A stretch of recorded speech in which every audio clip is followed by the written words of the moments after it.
जब भी कभी आप अपने पास कॉस्ट कैलकुलेट कर रहे हैं in case of constructed assets और अक्वायर्ड एसेट्स, तो आपको अपने पास इसमें चार बातों का ध्यान रखना है। चार बातें कौन सी, बल्कि दो बोल देता हूं। एक तो एलिमेंट्स ऑफ कॉस्ट्स, कि हमारे पास कौन कौन से एलिमेंट्स हैं, हमने इसका ध्यान रखना है। और फिर अगर ये कंस्ट्रक्टेड एसेट्स हैं, कंस्ट्रक्टेड एसेट्स के अंदर आपको दो बातों का ध्यान रखना है। कौन कौन सी दो बातों का? क्या आप इंटरनल प्रॉफिट रिकॉर्ड कर सकते हैं? Internal profit not to be recorded, मतलब ये हो गया कि अगर आप अपना एसेट खुद बना रहे हैं और आप खुद अपने ही प्रॉफिट को कैपिटलाइज करना चाहते हैं, तो क्या आपका स्टैंडर्ड अलाउ करता है? नहीं करता है।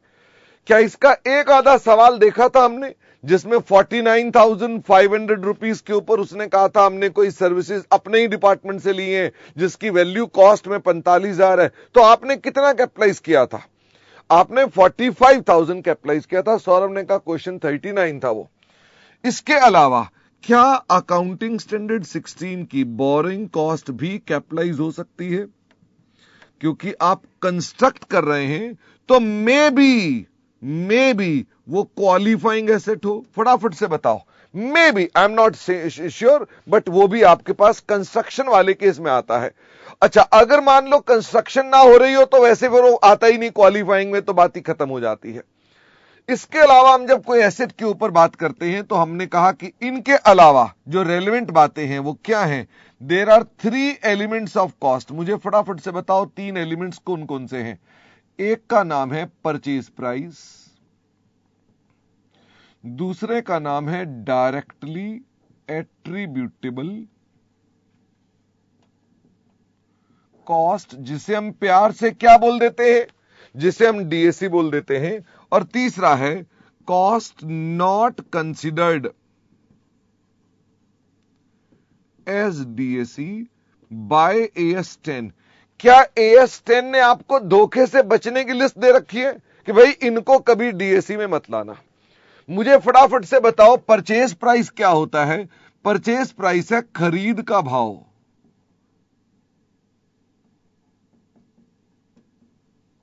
क्या ये दुकान पर लगेगा? फटाफट से बताओ। क्या ये दुकान पर लगेगा? हां। अब मुझे बताओ दुकान पर आपके साथ क्या क्या होता है? कभी किसी दुकान पे जाते हो, मुझे मालूम है आपको डांट पड़ती है, पर मैं पूछ रहा हूं दुकान पे जाते हो तो तुम्हारे साथ क्या क्या होता है? सर, हम अपने पास जो पैसे पे करते हैं उसमें ट्रेड डिस्काउंट भी लगता है। अच्छा, ट्रेड डिस्काउंट दुकान पे ही मिल जाता है तुमको? हां। क्या इनको रिबेट भी बोल सकते हैं? हां, मतलब कुछ भी नाम दे दो उसको। और बताओ, क्या इंपोर्ट ड्यूटी भी लग जाती है? हां। क्या जीएसटी भी लग जाता है? हां। अच्छा, जीएसटी में हो सकता है तुम्हें वापसी दे दे मोदी जी, तो मुझे फटाफट से बताओ जीएसटी में क्या लिखेंगे? लेस आईटीसी, कि इनपुट टैक्स क्रेडिट जो होगा ये जीएसटी। फटाफट से बताओ क्या आपने पे किया होगा? ये जीएसटी पे किया होगा तो आईटीसी उसके ऊपर क्या हो जाएगा? वो माइनस हो जाएगा। मुझे फटाफट से बताओ ये सब एडजस्टमेंट करके क्या मिलेगा? ये सब एडजस्टमेंट करके परचेज का भाव मिलेगा। कोई दिक्कत की बात हो तो बताओ। ये एक पार्ट है। क्या आपका इंस्टीट्यूट ऐसे सवाल पूछता है कि कोई एग्जाम्पल देके पूछता है कि इसे ए में या बी में या सी में क्लासिफाई करो? हां। तो क्या यह ध्यान रहना चाहिए कि इसकी आइटम्स कौन कौन सी हैं, इसकी आइटम कौन कौन सी हैं और इसकी आइटम कौन सी हैं? आपको सारी लिस्ट इकट्ठी बना लें तो बात ना बनेगी, किसी सवाल में धोखा हमको हो सकता है। ओके, मुझे फटाफट से बताओ डायरेक्टली एट्रीब्यूटेबल कॉस्ट में दो बातें इंपॉर्टेंट हैं, एक तो कॉन्सेप्ट और एक एग्जाम्पल्स। तो मुझे पहले तो कॉन्सेप्ट की बात करो। हर्षित क्वेश्चन 5 बेटा सबसे पहले आते ही किया हमने, ठीक है? अब लेट आए हैं तो मुझे फटाफट से बताओ जो कॉन्सेप्ट है वो कॉन्सेप्ट क्या कहता है? कॉन्सेप्ट के अंदर हमने इसके अंदर भी दो बातों को समझाया था। एक तो डेफिनेशन, और एक मैंने उसको मीनिंग समझाया था आपको। तो मुझे फटाफट से बताओ, हमने डायरेक्टली एट्रीब्यूटेबल की डेफिनेशन जब लिखी थी तो क्या था?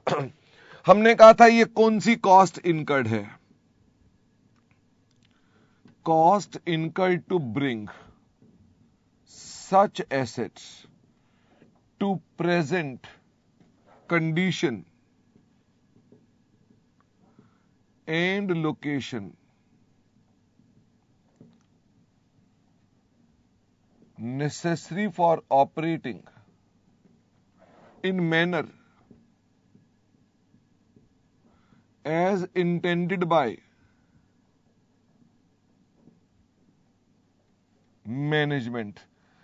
क्या ये डेफिनेशन बड़ी इंपॉर्टेंट है? जगह जगह छापनी पड़ती है आंसर में, जगह जगह छापनी पड़ती है। नोटिस कर रहे हैं ना? विनोद देख रहा है कि नहीं देख रहा है? हाँ, विनोद देख रहा है। इसका मीनिंग मैंने क्या बताया था? क्योंकि भाई डेफिनेशन तो बता दी, मीनिंग क्या बताया था? मैंने कहा ये इंक्रीमेंटल कॉस्ट होती है, मतलब जो एसेट की वजह से है।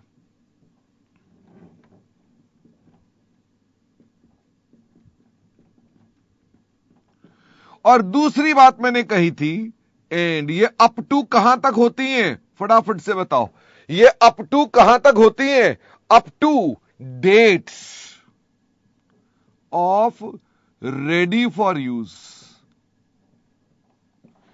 क्या रेडी फॉर यूज का मतलब है कि भाई हमने रेडी कर दिया, यूज हो चाहे ना हो। ओके, पब्लिक को तुम अगर मान लो यूज करवा रहे हो और कहो नहीं नहीं अभी रेडी फॉर यूज नहीं है, तो क्या ये रेडी फॉर यूज है कि नहीं है? एक क्वेश्चन देखा ना, 5वां वाला क्वेश्चन, क्या था उसके अंदर?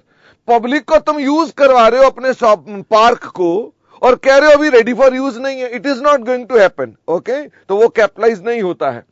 एनीवे, अब मुझे इसके एग्जाम्पल बताओ कि इसमें कौन कौन से एग्जाम्पल्स थे। तो हम सबसे पहले बताओ, दुकान तक तो ले आए, दुकान के बाद के खर्चों के आइटम बताओ। दुकान से आगे जब चलेंगे तो क्या क्या खर्चा होगा?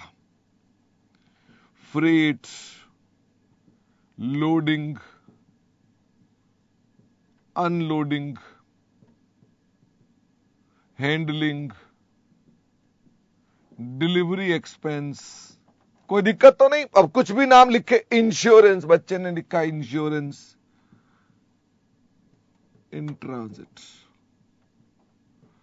अच्छा, और मुझे एग्जाम्पल बताओ, जब वहां से सामान आ गया तो अब क्या साइट प्रिपरेशन करेंगे? अब आपने साइट प्रिपरेशन करी। अच्छा, ये बताओ, साइट प्रिपरेशन करते हुए तुम हो सकता है कोई सामान हटाओ भी, नॉकडाउन भी हो तुम्हारा। फटाफट से बताओ भाई, पुरानी बिल्डिंग वहां बनी हुई थी तो नॉकडाउन की कॉस्ट क्या वो भी कैपिटलाइज होगी? फटाफट से बताओ, तुमने पुरानी बिल्डिंग हटाया वहां से, तो क्या हटाओगे? तो रीलोकेशन नहीं बोल रहा, पुरानी बिल्डिंग को तोड़ने की कॉस्ट बोल रहा हूं। Less sale proceeds, less sale proceeds. याद आ रहा है? ये मैंने एक क्वेश्चन में किया था। अच्छा, मुझे ये भी बताओ, ये सेल प्रोसीड्स क्या होंगे? Without GST. ठीक है ना? वो एक क्वेश्चन हमने किया था, उसमें सेल प्रोसीड्स हमको मिले थे। ये रिसीव्ड है, इस पर इनपुट क्रेडिट आएगा? फटाफट से बताओ। सेल प्रोसीड है, ऊपर तो पे किया था तो इनपुट था, इसमें थोड़ा इनपुट क्रेडिट आएगा। तो सेल प्रोसीड जो होगा वो विदाउट जीएसटी आपको लेना है अपने पास। नॉकडाउन कॉस्ट भी यहां पर चली आएंगी। अच्छा, मुझे ये बताओ, बाद में रीलोकेशन का भी सवाल पूछूंगा। क्या रीलोकेशन, नॉकडाउन किया, पुरानी फैक्ट्री को रीलोकेट किया, क्या वो कैपिटलाइज होगा? वो नहीं होगा। तो उसकी चर्चा भी मैं किसमें लिखूंगा? मैं सी नंबर पे आके बात करूंगा। अच्छा, नॉकडाउन कर दिया, अब मुझे बताओ अब क्या हम करेंगे? क्या अब हम इंस्टॉलेशन करेंगे?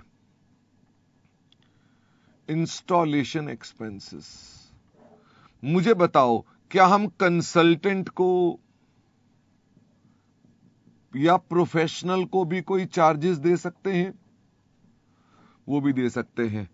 क्या सैलरी ऑफ स्टाफ कैपिटलाइज होगी? सैलरी ऑफ स्टाफ कैपिटलाइज होगी? हां, directly engaged on installation. Oh my god, समझ में आ रहा है विनोद कि नहीं आ रहा है? यानी ये कौन सी वाली स्टाफ है, ये कौन सा वाला स्टाफ है? जो इंस्टॉलेशन का स्टाफ है. ओके, लेकिन अगर खाली सैलरी टू स्टाफ लिखा होगा तो कैपिटलाइज होगी? नहीं होगी. यश ने कहा है क्या मैं इसको डायरेक्ट लेबर बोल सकता हूं? बिल्कुल बोल सकते हैं. हालांकि डायरेक्ट लेबर वर्ड जो होता है ना थोड़ा कॉस्ट शीट की टर्म में आता है, बट ठीक है, आप बोलने के लिए बोल सकते हैं. ओके, मुझे बताओ क्या हम अपने पास यहां पर कोई ट्रायल टेस्टिंग कर सकते हैं? हां. क्या इसमें भी सेल प्रोसीड्स मिल सकते हैं? हां. क्या ये भी विदाउट जीएसटी लेंगे? फटाफट से बताओ, क्या ये भी विदाउट जीएसटी लेंगे? The answer is yes. अच्छा, एक हमने कल क्वेश्चन किया था, उसमें लिखा था कि हमने स्टोर्स कंज्यूम कर लिए थे ऑन इंस्टॉलेशन. कुछ याद है आपको? हमने स्टोर कंज्यूम कर लिए थे. एक लिखा था depreciation on assets used in installation. Word बड़ा जरूरी है. कौन सा वर्ड जरूरी है? इंस्टॉलेशन. वैसे मैं ये ना लाता, लेकिन वो इंस्टॉलेशन वाला था तो ले आए. मुझे बताओ क्या ये सिर्फ उदाहरण है? हां. क्या और भी हो सकते हैं? और भी हो सकते हैं, बट इतने से तुम्हारा काम चल जाएगा. मुझे फटाफट से बताओ, cost not considered as DAC, ये कौन कौन सी कॉस्ट हैं which appear to be DAC but AS 10 does not allows it. तो इसमें कौन कौन से एग्जाम्पल्स हो गए? फटाफट से बताओ, इसमें कौन कौन से एग्जाम्पल्स हो गए? जैसे पूजा के एक्सपेंसेस. ये पूजा कौन सी पूजा है भाई? ये पूजा मंदिर वाली पूजा है, ठीक है. Inauguration expenses. दूसरा, एडवर्टीजमेंट फॉर न्यू पीपीई. जैसे कि कैलाश हॉस्पिटल किसके लिए बात कर रहा है? कह रहा है टांग टूटी हो तो हमारे पास नई बेहतर मशीन है. अच्छा, अगर मान लो स्टाफ की सैलरी है, स्टाफ सैलरी या स्टाफ की ट्रेनिंग है, ये भी कभी भी कैपिटलाइज नहीं होगी. ओके. इसके अलावा जो आपके डे टू डे एक्सपेंसेस हैं, इनको क्या बोलते थे? फटाफट से बताओ. इनको बोलते हैं ऑपरेटिंग कॉस्ट. ये कभी कैपिटलाइज नहीं होंगे. जैसे रेंट हो सकता है, ठीक है, ऑफिस के एक्सपेंस हो सकते हैं, ये कभी भी कैपिटलाइज नहीं होते. Administration expense, selling expense, distribution expense, ये कभी भी कैपिटलाइज नहीं होते. एबनॉर्मल लॉसेस, कोई नुकसान हो गया, ये भी कभी भी कैपिटलाइज नहीं होंगे. ठीक है. और कौन सी आइटम रह गई है? हाँ, रीलोकेशन रह गई है. रीलोकेशन मतलब या शिफ्टिंग एक्सपेंस. हम एक जगह से दूसरी जगह जा रहे हैं तो शिफ्टिंग एक्सपेंसेस भी कैपिटलाइज नहीं होते. मेरे ख्याल से हो चुके. हाँ, एक बच्चे ने कहा डेफर्ड क्रेडिट का इंटरेस्ट भी लिख दो. तो इंटरेस्ट ऑन डेफर्ड क्रेडिट्स, यानी आप लेट पेमेंट करने का जो ब्याज लगा रहे हो वो यहां पर आएगा. ओके. हाँ चीको, ऑपरेटिंग एक्सपेंस बेटा ऊपर लिख दिया, ऑपरेटिंग कॉस्ट, वो दोबारा आ जाएगा. देव कह रहा है पुट टू यूज वाले खर्चे भी नहीं आएंगे. अच्छा, ऊपर हमने कहां तक के खर्चे लेने हैं? Ready for use. तो इसी बात को यहां लिख देता हूं. Expenses after ready for use. कई बार वो क्या कहता है? वो कहता है कि हमारे पास रेडी फॉर यूज से पुट टू यूज में खर्चा हुआ, तो क्या ये कैपिटलाइज होगा? The answer is do not capitalise. मेरे ख्याल से आपको यहां तक की बात समझ में आ गई है, तो हम कुछ और भी बात करेंगे. मैं आपको कहना चाहता हूं इस कॉस्ट में एक खर्चा हमारा अकाउंटिंग स्टैंडर्ड 29 भी कैपिटलाइज करवाता है। 29 क्या कहता है? 29 कहता है सबसे पहले देखो क्या आपको नया पीपीई हटाना जरूरी है। किसकी बात कर रहा हूं मैं? पुरानी फैक्ट्री हटाने की बात कर रहा हूं कि नए पीपीई को हटाने की बात कर रहा हूं? फटाफट से बताओ। क्या मैं यहां पे नॉकडाउन कर रहा था पुरानी मशीनरी को? क्या मैं इसकी बात कर रहा हूं या जो नया लगाया जा रहा है इसकी बात कर रहा हूं? जो नया लगाया जा रहा है इसको हटाना जरूरी है। क्यों? कौन कहता है हटाने के लिए? कानून कहता है हटाने के लिए, लैंडलॉर्ड कहता है हटाने के लिए। ठीक है भाई, हमारे को कोई भी हो सकता है। तो फिर ऐसे में आपको क्या करना चाहिए? इफ यस, तो आपको क्या करना पड़ता है? Make estimates at the end of life of assets. तो जब वो एसेट का लाइफ खत्म होगी तो उसका क्या करें? अनुमान। तो क्या आपको आज ही दूर जब आपके एसेट की लाइफ खत्म हो जाएगी, क्या यहां का एस्टिमेट करना पड़ेगा? हां, ये एस्टिमेट कब कर रहे हैं? यहां का एस्टिमेट आज कर रहे हैं। Oh my God! जैसे कृष्णा ने क्या किया था? आज ही अपनी शादी की कॉस्ट का एस्टिमेट किया था। याद आ गया ना? शादी कितने साल बाद है? 5 साल बाद है, पर उसने एस्टिमेट आज ही कर लिया था। अब मुझे बताओ अब क्या करना है? Take present value of such estimates. उस एस्टिमेट की क्या ले लो? प्रेजेंट वैल्यू ले लो। हमारा इंस्टीट्यूट क्या आपको ये प्रेजेंट वैल्यू निकलवा रहा है कि निकली निकलाई दे रहा है? बोलो जय माता दी। वो आमतौर पे निकली निकलाई दे रहा है। तो बात ही खत्म हो गई हमारे पास। अब आपको क्या करना है? Make provision. तो ये प्रोविजन क्यों बनाई जा रही है? आपको मालूम है ना प्रोविजन क्यों बनाई जा रही है? क्योंकि ये खर्चा लगभग तय है। तो फिर ये लायबिलिटी क्यों नहीं बना रहे? Why it is provision. जब लगभग तय है तो फिर प्रोविजन क्यों बना रहे हैं? लायबिलिटी क्यों नहीं बना रहे? क्योंकि अमाउंट पक्का नहीं है। क्या अमाउंट पक्का है इतना ही है? नहीं, अमाउंट बदल सकता है। Therefore it is provision. तो अब मुझे अपने पास क्रेडिट करना पड़ेगा। तो क्रेडिट क्या करेंगे? प्रोविजन फॉर, इसका क्या नाम है? डीकमीशनिंग। भारतीय नेवी से विराट, मैं विराट कोहली नहीं बोल रहा, विराट जहाज का नाम है। आपको मालूम है पानी वाला एक जहाज है विराट। भारतीय नेवी ने विराट को डीकमीशन कर दिया। What does it mean? हां, विक्रांत भी है पर मैं विराट की बात कर रहा हूं। विराट को डीकमीशन कर दिया। What does it mean? मतलब उसे उसने हटा दिया। बात समझ में आ गई? डीकमीशन का मतलब क्या होता है? हटाना। रिस्टोरेशन।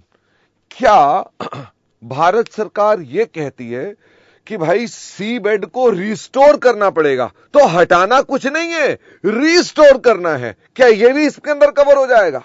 फटाफट से बताओ। तो भाई वैसे मुझे यह बताना,